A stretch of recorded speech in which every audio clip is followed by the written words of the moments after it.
never stoop to lying or cowardice or to anything mean. But for actual human beings, opium and slaughter have only occasional charm. The permanent human temptation is the temptation to be mean. The one standing probability is the probability of becoming a cowardly hypocrite. The circle of the traitors is the lowest of the abyss, and it is also the easiest to fall into. That is one of the ringing realities of the Bible, that it does not make its great men commit grand sins. It makes its great men, such as David and St. Peter, commit small sins and behave like sneaks. Dickens has dealt with this easy descent of desertion, this silent treason, with remarkable accuracy in the account of the indecisions of Pip. It contains a good suggestion of that weak romance which is at the root of all snobbishness, that the mystery which belongs to patrician life excites us more than the open, even the indecent virtues of the humble. Pip is keener about Miss Havisham, who may mean well by him, than about Joe Gargery, who evidently does. All this is very strong and wholesome, but it is still a little stern. Our Mutual Friend, 1864, brings us back a little into his merrier and more normal manner. Some of the satire, such as that upon Veneering's election, is in the best of his old style, so airy and fanciful, yet hitting so suddenly and so hard. But even here we find the fuller and more serious treatment of psychology, notably in the two facts that he creates a really human villain, Bradley Headstone, and also one whom we might call a really human hero, Eugene, if it were not that he is much too human to be called a hero at all. It has been said, invariably by cads, that Dickens never described the gentleman. It is like saying that he never described a zebra. The gentleman is a very rare animal among human creatures, and to people like Dickens, interested in all humanity, not a supremely important one. But in Eugene Wayburn he does, whether he consciously or not, turn that accusation with a vengeance.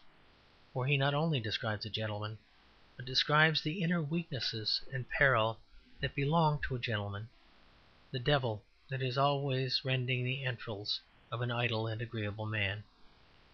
In Eugene's purposeless pursuit of Lizzie Hexam, in his yet more purposeless torturing of Bradley Headstone, the author has marvellously realized that singularly empty obstinacy that drives the whims and pleasures of a leisured class. He sees that there is nothing that such a man more stubbornly adheres to than the thing that he does not particularly want to do. We are still in serious psychology. His last book represents yet another new departure, dividing him from the chaotic Dickens of days long before.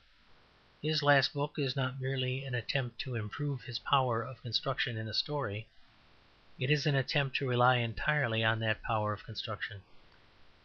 It not only has a plot, it is a plot.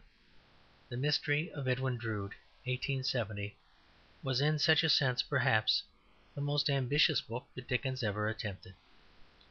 It is, as every one knows, a detective story, and certainly a very successful one, as it is attested by the tumult of discussion as to its proper solution.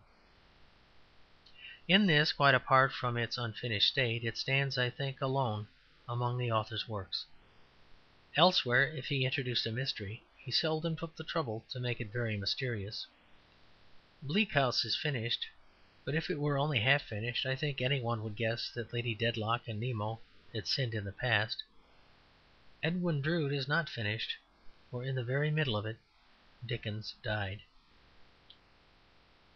He had altogether overstrained himself in a last lecturing tour in America. He was a man in whom any serious malady would naturally make very rapid strides, for he had the temper of an irrational invalid. I have said before that there was in his curious character something that was feminine. Certainly there was nothing more entirely feminine than this, that he worked because he was tired. Fatigue bred in him a false and feverish industry, and his case increased like the case of a man who drinks to cure the effects of drink.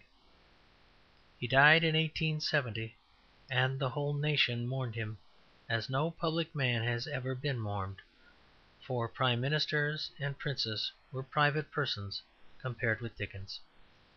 He had been a great popular king, like a king of some more primal age, whom his people could come and see, giving judgment under an oak tree.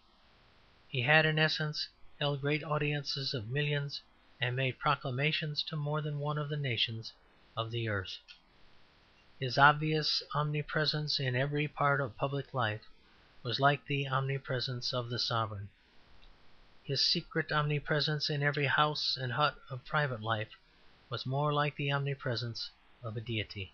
Compared with that popular leadership, all the fusses of the last 40 years are diversions in idleness. Compared with such a case as his, it may be said that we play with our politicians and manage to endure our authors. We shall never have again such a popularity until we have again a people.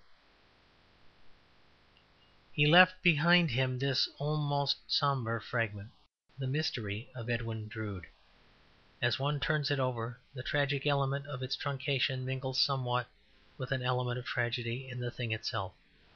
The passionate and predestined Landless, or the half maniacal Jasper, carving devils out of his own heart.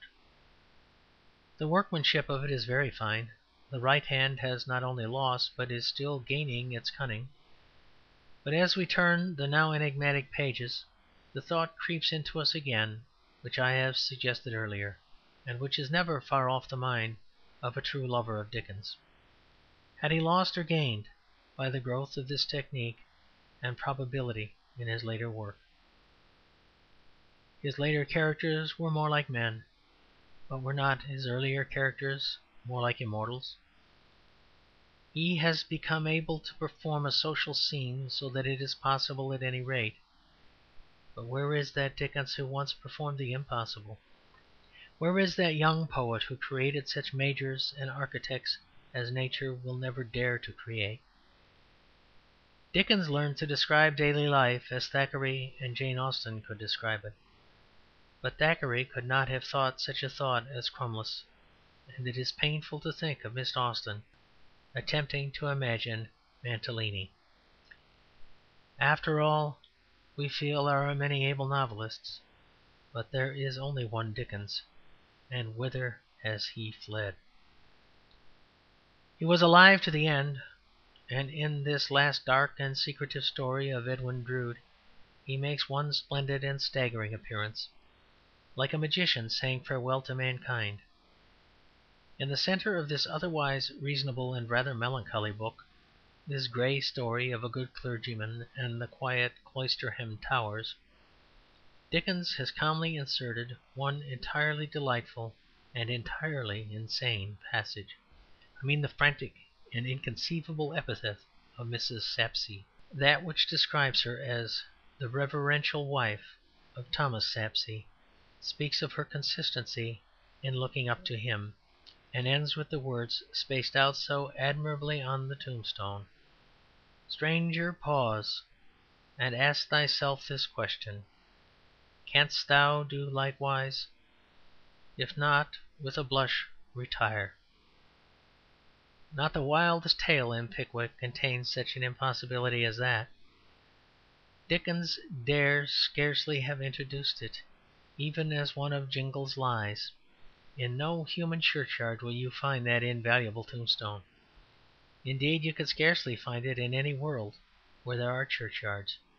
You could scarcely have such immortal folly as that in a world where there is also death. Mr. Sapsea is one of the golden things stored up for us in a better world. Yes, there were many other Dickenses, a clever Dickens, an industrious Dickens, a public-spirited Dickens, but this was the great one. This last outbreak of insane humour reminds us wherein lay his power and his supremacy.